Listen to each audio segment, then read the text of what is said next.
Hello everyone, my name is Alida Takra and I'd like to give a brief presentation of my Stanford Code in Place final project.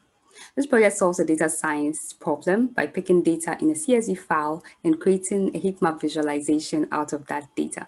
So I'll run through the lines of code quickly and then we can run it and see how it works. Starting from first line of code, we can see that this is a long form comment which talks about what this program is about, which is my Stanford Code in Place project. And then we can see that the following lines of code from line 4 to line 7 are importing the data science Python packages that we need in this program, Panda, Seaborn, and Matplotlib. Then we can see that we have two key functions that we need for this program, the create heat map function and then the plot heat map image function. So what the create heat map function is doing is that it creates a pivot table out of the data that was loaded from the CSV file, and then it saves it in a variable heatmap data and prints that out to the output. And then it uses Seaborn to create the heat map.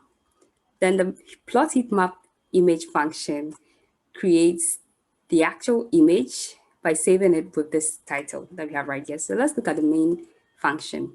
The main function begins by uploading the data from the CSV file, and we can see that we specify the path to the file here, and we can see that the file is located here in our project folder. We can have a brief look at that.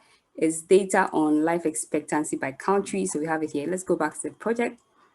And the main function goes on to print this data that it loads from the CSV, all of it. And then it goes on to call the first function, which is the create heat map function defined earlier on, to create the pivot table from this data in the CSV, and then also plot out the images in the second function. So that's about it.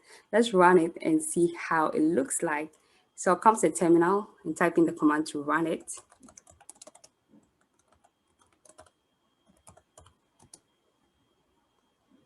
Yeah, and we can see that it displays here in the output for us the data from the CSV.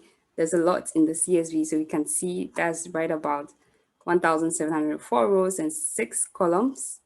And then the next thing it displays in this output terminal is the pivot table that we created from this table, which is a subset of all the data. And then we can also see here that we have the image, the output image that we wanted to create. This is our heat map visualization. So thank you all. Thank you especially to Stanford Code in Place for making this possible. And thank you all for having a look at this project demo. Cheers.